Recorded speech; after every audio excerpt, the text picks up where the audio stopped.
আবার কিছু মানুষ দেখবেন হাত থেকে ভবিষ্যতের খবরও বলে। এরকম লোক আছে না নাই? অনেক সময় দেখবেন হাত থেকে ভবিষ্যতের খবর বলে, এরকম কিছু মানুষ আছে দেখবেন। আবার কিছু মূর্খ মুসলমান, অজ্ঞ মুসলমান আছে, তারা আবার হাত দেখিয়ে ভবিষ্যতের খবর জানতে চায়। কথা বুঝে আসছে? আমার উস্তাদ সমতুল্য, উস্তাদ যদিও নয়, তিনি আমাকে ছোটবেলায় পড়াশোনা করাননি ঠিকই, কিন্তু তিনি অন্য মাদ্রাসায় শিক্ষকতা করতেন। এজন্য উস্তাদ সমতুল্য এক হুজুরের মুখে আমি শুনছিলাম। আমি অনেকটাই ছোট তখন ছিলাম। তিনি আমাকে বললেন, বাবা তোমাকে একটা গল্প শোনাই। আমি বলি, হুজুর বলেন। আমি খুব আগ্রহ নিয়ে শুনতে ইচ্ছুক হলাম। আমি বললাম, হুজুর বলেন।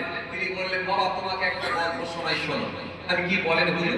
বলে, বাবা যখন আমি ছোটবেলায় পড়াশোনা করতাম কলকাতায়, মানে তিনি দিনের কথা বলছেন, ছোটবেলায় যখন কলকাতায় পড়াশোনা করতাম, তো এই ছোটবেলায় যখন আমি কলকাতায় যাব বলে বেরিয়েছি, কলকাতায় পড়াশোনা করতাম মাওলানা আবুল আলাম আজাদ নামে যে আজাদ কলেজ আপনারা জানেন, আর পাশে যে আলিয়া ইউনিভার্সিটি আপনারা জানেন, দুদিকে দুটো হোস্টেল আছে আপনারা জানেন, একটা বেকার হোস্টেল, একটা ইলিয়ার হোস্টেল, ওই যে ওয়াইলিংটন, লোটাস, গোলতলা, তালতলা আপনারা জানেন। তো হুজুর বলছেন, বাবা আমি ওই কলকাতায় যখন পড়াশোনা করতাম, তো অনেক সময় হাওড়া থেকে হেঁটে হেঁটে ধর্মতলায় চলে যেতাম। বাসে ট্রেনের সমস্যা হলে অনেক সময় হেঁটে হেঁটে চলে যেতাম। তো আমরাও পড়াশোনার সময় অনেক সময় হাওড়া থেকে হেঁটে হেঁটে ধর্মতলা চলে গেছি, আবার কখনো কখনো ধর্মতলা থেকে হেঁটে হেঁটে পার্ক সার্কাসে চলে গেছি। এগুলো হয়েই থাকে, কারণ কলকাতায় হাঁটলে কিছু মনে হয় না। আর ওই মাঝে মাঝে এত জ্যাম হয়ে যায়, ওই জ্যামের থেকে আগে পৌঁছে যাবে, জ্যামের থেকে আগে পৌঁছে যাবেন। এক এক সময় এমন জ্যাম লেগে যায়, যদি হেঁটে হেঁটে আপনি চলে যান, দেখা যাবে জ্যাম যা হচ্ছে তার থেকে আগে আগে পৌঁছে যাবে। কথা বুঝতে পারছেন? তো হুজুর শোনাচ্ছেন, বলি বাবা শোনো, একদিন হাওড়া থেকে হেঁটে হেঁটে যাচ্ছি, আমি আছি আর আমার একটা বন্ধু আছে। হঠাৎ করে দেখি হাওড়া ব্রিজে দেখি কিছু মানুষের ভিড় এক জায়গায় জমায়েত হয়েছে, গোল করে ঘিরে দাঁড়িয়ে আছে। তখন আমরা দুজনে ভাবলাম যে এখানে কি হচ্ছে একবার দেখি, বলে একটু আগিয়ে গেলাম। গিয়ে দেখি একজন লোক হাত থেকে ভবিষ্যতের খবর বলছে। হাত থেকে কথা বলছেন না, হাত থেকে বলে দিচ্ছে, মন্ত্র করে আর হাত থেকে ভবিষ্যতের খবর বলে দিচ্ছে, মানে কি হবে আগামী দিনে সেটা সে বলে দিচ্ছে। আর মানুষজন যে ভুল বুঝিয়ে কিছু টাকা ইনকাম করছে, ওখান থেকে কিছু গাছের শিকড় মাদুলি বিক্রি করে কিছু ইনকাম করে বেরিয়ে যাচ্ছে। কথা বুঝতে পারছেন? তো তিনি বলছেন, আমি যখন দেখলাম যে এইরকম সিচুয়েশন, মনটা একটু চাইলো তাহলে আমি একটু হাত দেখাই। কথা বুঝছেন না? মাদ্রাসায় পড়া ছাত্র, বুঝতেই পারছেন, মাদ্রাসায় পড়া ছাত্ররা খুব তীক্ষ্ণ বেরেনের হয়। মাদ্রাসায় পড়া ছাত্ররা খুব তীক্ষ্ণ বেরেনের হয়। কথা বুঝে আসছে? এদের উপস্থিত নলেজটা অনেক বেশি। এরা যদি ভুলবশত কোনো অন্যায় কাজ করেও ফেলে, আবার তওবা করে আল্লাহর কাছে আবার তওবা করে আল্লাহর কাছে ফিরে আসবে, মাফ চেয়ে নেবে। এই জন্য এদের সঙ্গে শয়তান খুব একটা পেরে উঠতে পারে না। ইবলিস ভয় করে আলেমকে, সাধারণ আবেদকে ভয় করে না। 1000 আবেদকে ইবলিসের পথভ্রষ্ট করতে বেশি কোনো সময় লাগে না, কিন্তু একটা আলেমকে পথভ্রষ্ট করা ইবলিসের অনেক কষ্টকর ব্যাপার হয়ে যায়, অনেক টাইম লাগে। কারণ সেই মানুষটাকে যখন সে গুমরা করার চেষ্টা করবে, তার মধ্যে কোরআন হাদিস আছে, সেই কোরআন হাদিসের অ্যাঙ্গেল দিয়ে আবার দেখা যাবে অন্যায় করলেও কিন্তু সারেন্ডার হয়ে আল্লাহর কাছে ক্ষমা প্রার্থী হবে, ফিরে চলে আসবে। এই জন্য ইবলিস পারে না চট করে একটা আলেমকে পথভ্রষ্ট করে, এই আলেমকে ভয় করে। কথা বুঝে আসছে? তো তিনি বলছেন, আমি ওই ব্রিজেতে ওই যিনি হাত থেকে ভবিষ্যতের খবর বলছে তার কাছে গেলাম, গিয়ে আমি একটু হাতটা বাড়ালাম, বাড়িয়ে বললাম, আমার ভবিষ্যতের খবর বলতে হবে না, আর অতীতের খবরও বলতে হবে না, এখন বর্তমান খবর একটু কিছু বলবে। কথা বুঝতে পারছেন? এই মাদ্রাসার ছাত্র, কথা বুঝতে পারছেন? মাদ্রাসার ছাত্ররা এরা খুব ব্রেনিয়ান হয়, খুব ডেঞ্জার হয়। কথা বলছেন না? একটা স্কুলের স্টুডেন্টকে জিজ্ঞাসা করা হয়েছে, হ্যাঁ কোচি বলতো, এই পুকুরটা এক বালতি পানি, এই পুকুরটার পানি এক বালতিতে তোলা যাবে? একটা স্কুল ছাত্রকে জিজ্ঞাসা করছে, হ্যাঁ কোচি বলতো, এই পুকুরের পানি এক বালতিতে তোলা যাবে? তখন বলছে, তা আমার হয় নাকি, এত বড় পুকুরের পানি এক বালতিতে তোলা যায়? আর মাদ্রাসার ছাত্রকে জিজ্ঞাসা করছে, হ্যাঁ কোচি বলতো, এই পুকুরের পানি এক বালতিতে তোলা যাবে? বলে হ্যাঁ যাবে। বলে কি করে যাবে? বলে কি করে যাবে? না যাবে না কেন? বলে এত বড় পুকুরের পানি এক বালতিতে তোলা যায়, যাবে কি করে? বলে অবশ্যই যাবে। বলে কি করে হবে? পুকুরের থেকে বালতিটা বড় লাগবে। করে বুঝতে পারেন, বুঝতে পারছেন কি বলছে? পুকুরের থেকে বালতি বড় নিয়ে আসতে হবে, তাহলে গোটা পুকুরের পানি বালতিতে চেপে যাবে। তা আবার হয় পুকুরের থেকে বালতি বড় হয় নাই, তা আবার হয় এক বালতিতে কি আর খোলা যায়? তোমার যেমন প্রশ্ন তেমন উত্তর। এই জন্য মাদ্রাসা ছাত্রদেরকে ইবলিস পর্যন্ত ভয় পায়। কথা বুঝে আসছে? এখন সে উস্তাদ হুজুর বলছেন, কথা বুঝছেন? তিনি বলছেন আমি যখন হাতটা বাড়ালাম, হাতটা বাড়িয়ে বলুন ভবিষ্যতের খবর ছাড়ুন আর অতীতের খবরও ছাড়ুন, এখন বর্তমান নিয়ে কিছু খবর বলুন। এখন বর্তমানে আমরা ভাই বলুন, আমার আব্বার নাম আর আমার নাম কি বলুন, আজ দুপুরে কি দিয়ে ভাত খেয়েছি বলুন। কথা কিছু বুঝতে পারেননি? যেই বলেছে আজ দুপুরে কি দিয়ে ভাত খেয়েছি বলুন, আর আমার আব্বার নাম আর আমার নাম বলুন, আমার ভাই বলুন, লোকটি তখন নেজে বলে কথা বুঝতে পারছেন? কারণ ওরা ভবিষ্যতের খবর বলার নাম দিয়ে আপনাকে কিছু কমন কথাবার্তা তুলে ধরে, যেগুলোর ভেতরে 10টা বললে একটা মিলে। তার মানে কেমন? তার মানে আপনাকে 10টা যখন বলছে, বলতে বলতে একটা মিলে গেল। কেমন? বাবু তুমি একটা বড় বিপদ থেকে বেঁচেছো, জীবনের সব থেকে বড় একটা বিপদের সম্মুখীন তুমি হয়েছিলে। ওই বিপদটা খুব কঠিন বিপদ, হতে হতে তুমি বেঁচে গেছো। আর ওই দিনটা যদি তুমি একটু যদি ঠিকভাবে না একটু সচেতন থাকতে, তাহলে কিন্তু তোমার মৃত্যু হতে পারে। যখন এই কথাটা বলে দিয়েছে, তখন সেই ছেলেটা চিন্তা করে দেখলো বড় বিপদ থেকে বেঁচেছি, মৃত্যুও হতে পারত। তার মানে সেই ছোটবেলায় ক্লাস 6 এ যখন পড়ি, রাস্তা পার হতে গিয়ে, স্কুলে যাওয়ার সময় রাস্তা পার হতে গিয়ে একটা লরি সামনাসামনি হয়ে গিয়েছিলাম, তাদের মনে হয় ওই দিনটার কথাই বলছে যে বড় বিপদ থেকে বেঁচেছে। কিংবা ছোটবেলায় আমার মায়ের মুখে শুনেছিলাম মারাত্মক একটা জ্বর হয়েছিল, ওই জ্বরেতে আমার প্রায় 102-3 জ্বর উঠে গিয়েছিল। উঠে গিয়ে গোটা শরীর যখন কম্পন শুরু হয়েছিল, তখন সব বাড়িতে কান্নাকাটি শুরু হয়ে গেল। তার মানে ওই মৃত্যু থেকে বেঁচে এসেছি, তার মানে এটা বলছে। ব্যাস 10টা বলতে গিয়ে একটা মিলে গেল। কমন প্রশ্ন যেই মিলে গেল, তখন বলছে মিলে যখন গেছে, তখন বললে হ্যাঁ ঠিকই বলেছেন, মিলে গেছে। তখন এবারে হাতটা লম্বা করে দিয়ে ভবিষ্যতের খবর জানতে চাইলো। সেখান থেকে কিছু তাবিজ কিংবা দেখা গেল কিছু গাছের শিকড় বিক্রি করে দিয়ে কিছু ইনকাম হয়ে গেল। কথা বুঝে আসছে? এগুলো হচ্ছে ইনকামের রাস্তা। এই জিনিসগুলোকে যদি বিশ্বাস করে নেওয়া হয়, এটাও হলো শিরিক, এটাও হলো শিরিক। এই শিরিকের গুনাহ আল্লাহ মাফ করবেন না। হ্যালো, দরুদ শরীফ আল্লাহুম্মা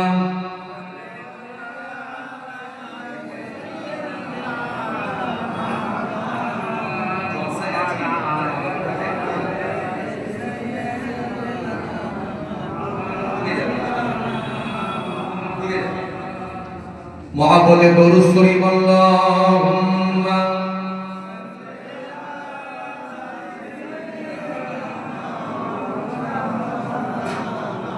وعلى آله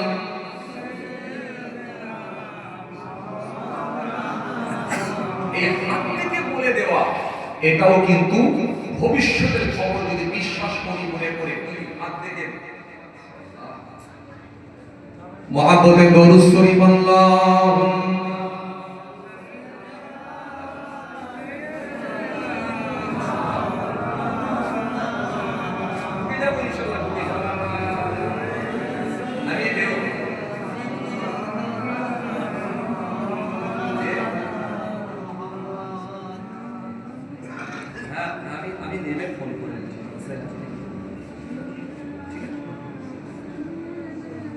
আমাদের ইমানদার আল্লাহর ভাইরা,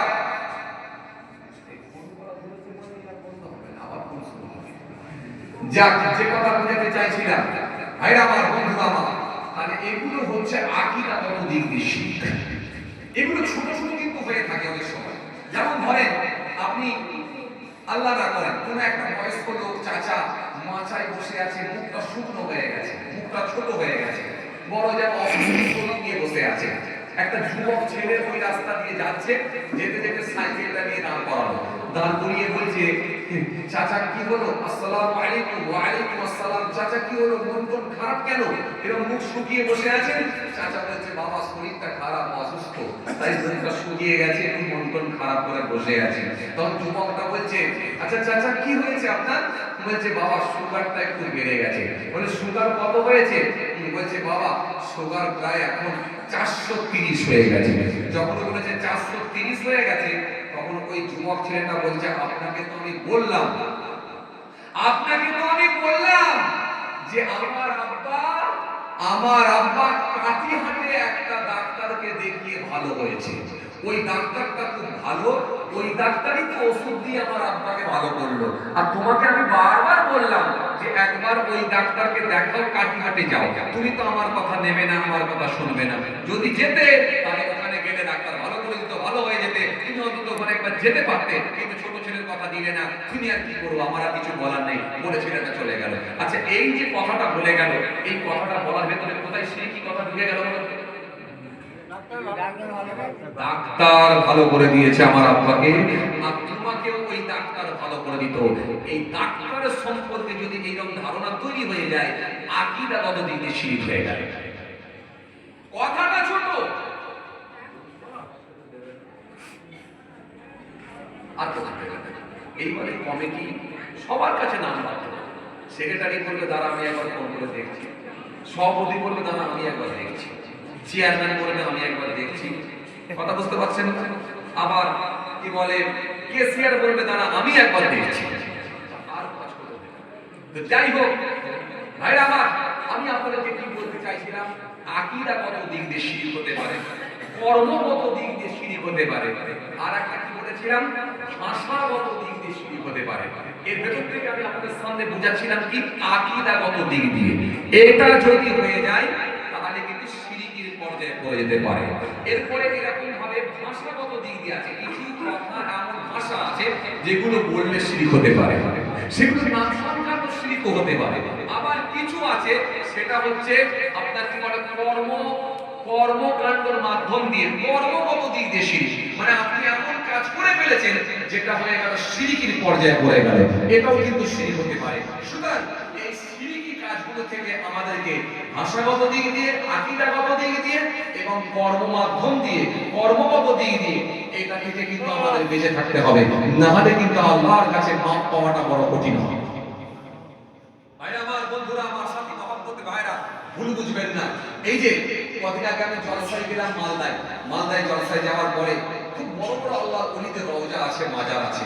মন চাইলো একজন আল্লাহর ওলির মাজারটা একটু জিয়ারত করি। বড় আল্লাহর ওলি যার নাম হযরত ওসমান আখি রাহমাতুল্লাহ আলাইহি, হুজুরের রওজায় একটু জিয়ারতের জন্য গেলাম। গিয়ে দেখলাম হাই রে হাই, মানুষ সব গোমরা হয়ে যাচ্ছে।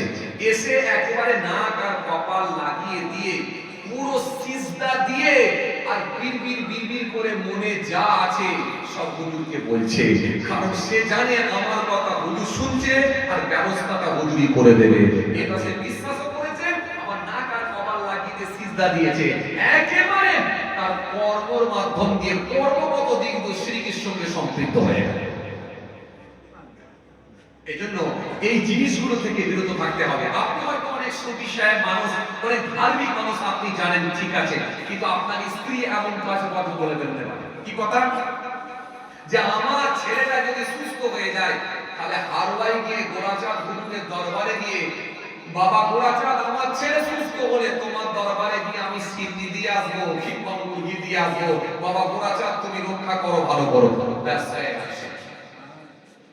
মারাত্মক ব্যাপার। ভাষাগত দিক দিয়ে, আকীদাগত দিক দিয়ে এবং কর্মগত দিক দিয়ে শিরক হতে পারে, আপনি জানেন না ভাইরা আমার। এজন্য মাজারে গেলে, দরগায় গেলে নাক কপাল লাগানো যায় না। আর যা কিছু বলার সব আল্লাহকে বলতে হয়, কোনো বান্দাকে মেনশন করে বলা যায় না। কথা বুঝে আসছে? মালদা জেলায় বড় বড় আল্লাহর ওলির মাজার আছে, বড় বড় আল্লাহর ওলি। আপনাদের জানা আছে মালদা পান্ডুয়া শরীফ, আপনাদের জানা আছে মস্ত বড় একজন আল্লাহর ওলি, যিনি পারস্যের তাবরিজ থেকে হুজুরের আগমন ঘটেছিল, হযরত জালাল তাবরিজ রাহমাতুল্লাহ আলাইহি। খুব বড় আল্লাহর ওলি ছিলেন। হে তরুণিয়া, নওজওয়ান জাওয়ানিয়া, ইয়া মাইমুন বিনা বাবা রাসূলের কাছে হযরত জালাল তাবরিনী রাহমাতুল্লাহ আলাইহি হুজুর ভর্তি নদীর উপর দিয়ে হেঁটে হেঁটে হেঁটে হেঁটে যাচ্ছেন। এপারে বসেছিলেন কবরের রাজা লক্ষণ সেন। লক্ষণ সেনের আমল, লক্ষণ সেনের পিরিয়ড।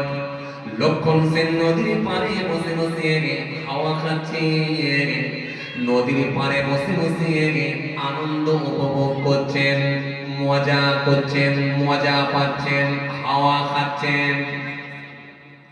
লক্ষণ সেন বসেছিলেন এপারে। হযরতে জালাল তাবরিনী রাহমাতুল্লাহ আলাইহি পানির উপর দিয়ে যখন হেঁটে হেঁটে যাচ্ছেন, এপারে বসে আছেন গৌড়ের রাজা লক্ষণ সেন দিকে তাকিয়ে রয়ে গেলেন।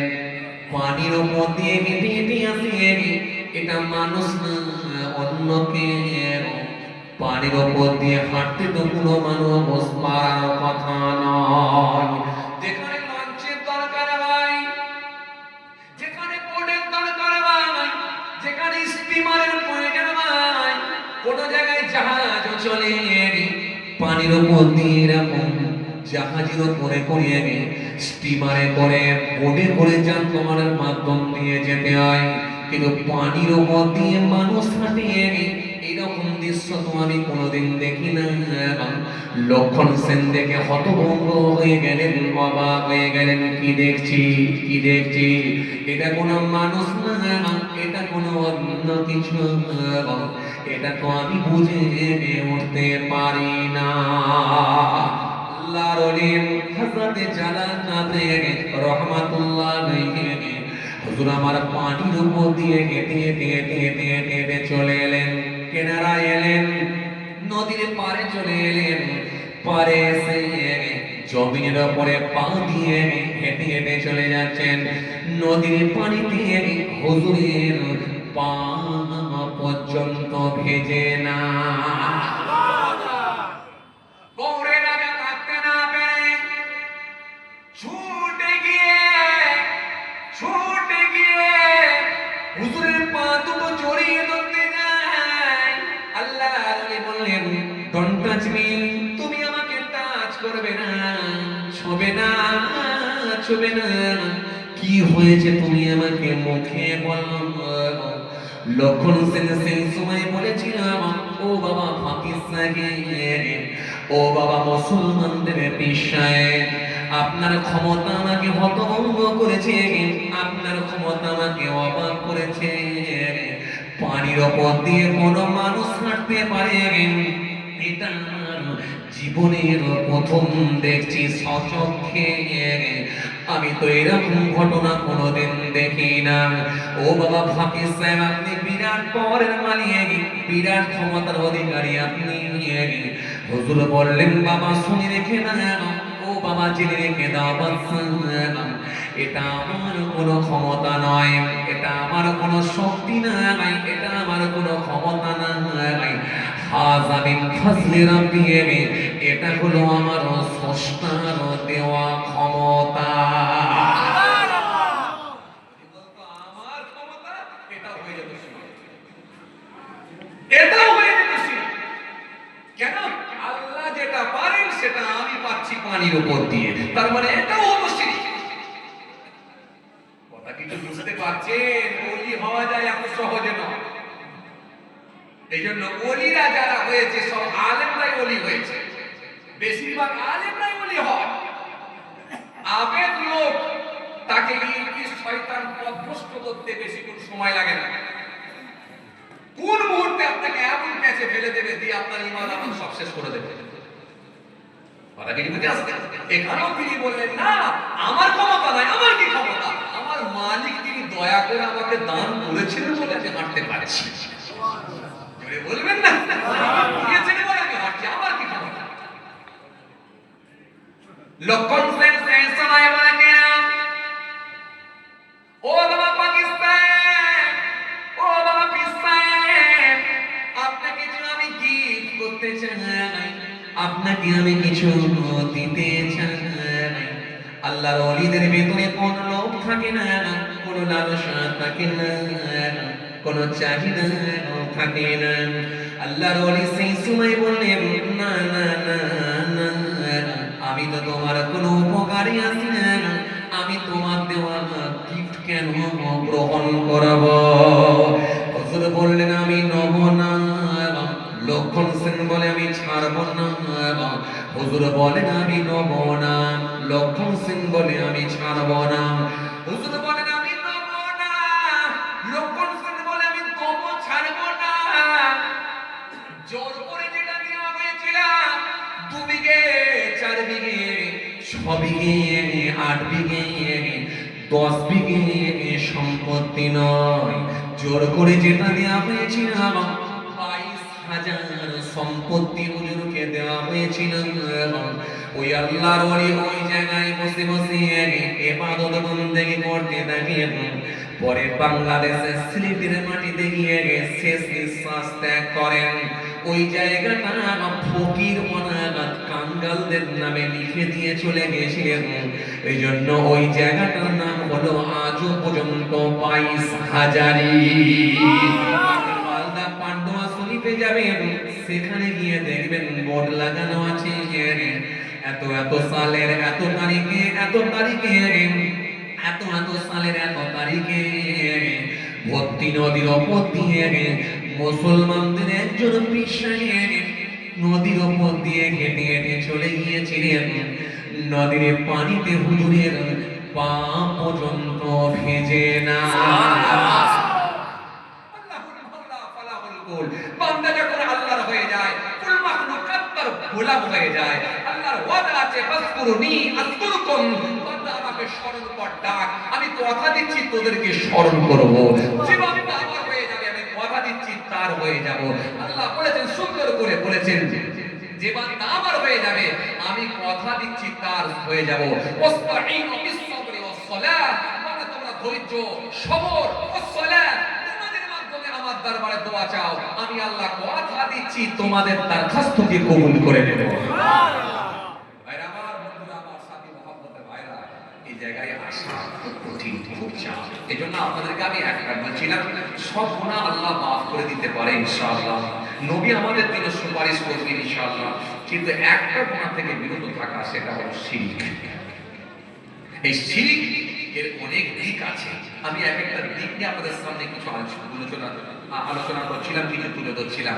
তার মধ্যে একটা দিক আনলে তুলে ধরেছিলাম, সেটা হলো আকীদাগত দিক দিয়ে শিরক। এরপরে এখনো দুটো আছে, একটা হলো কর্মগত দিক দিয়ে শিরক, আর একটা হলো ভাষাগত দিক দিয়ে শিরক। এই কথাগুলো বললে, কিছু ভাষা আছে, কথা আছে, বললে শিরক হয়ে যেতে পারে। কিছু কাজ আছে, সেগুলো করলে শিরক হতে পারে। আবার কিছু বিশ্বাস আছে, যে বিশ্বাসের জায়গায় যদি ঠিকঠাক ভাবে আপনি মেনে নেন বা বিশ্বাস গ্রহণ করেন, বিশ্বাস করে নেন, তাহলে সেটাও শিরক হতে পারে। এই জন্য আমাদেরকে আজকে আমি ছোট্ট টপিকের উপরে কিছু আলোচনা করলাম শিরক সম্পর্কে। আল্লাহ যদি ফের করলে সুযোগ দেয়, ইনশাআল্লাহ আলোচনা হবে। সবাই আমার জন্য দোয়া করবেন, আমি আপনাদের জন্য দোয়া করি, আমার জন্য দোয়া করবেন। বুঝতেই পারছেন, যদি পেছন টান না থাকতো, হয়তো আরেকটু সময় দেওয়া যেত। পেছন টান না থাকলে আরেকটু সময় দেওয়া যেত, আরেকটু ক্লিয়ার করতে পারতাম। যাই হোক, আল্লাহ যদি ফের করলে সুযোগ দেয়, ইনশাআল্লাহ দোয়া করবেন। বুঝতেই পারছেন, এখনই প্রায় 3 বার ফোন এসে গেছে, এরপরে ফের এখন শুরু হবে। বুঝতে পারছেন, যত সময় যাবে তত ফোন বাড়বে। কথা বুঝতে পারছেন, আর তত আমাকে ছুটতে হবে। বুঝতে পারছেন। তো যাই হোক, আল্লাহ নিয়ে আমার আলোচনা হবে। ভাইরা জানেন, আমি 10টা পর্যন্তই থাকবো বলেছিলাম। তো যাই হোক, আল্লাহ যদি ফের কোনো সুযোগ দেয়, ইনশাআল্লাহ আলোচনা হবে। সবাই আমার জন্য দোয়া করবেন, আমি আপনাদের জন্য দোয়া করি।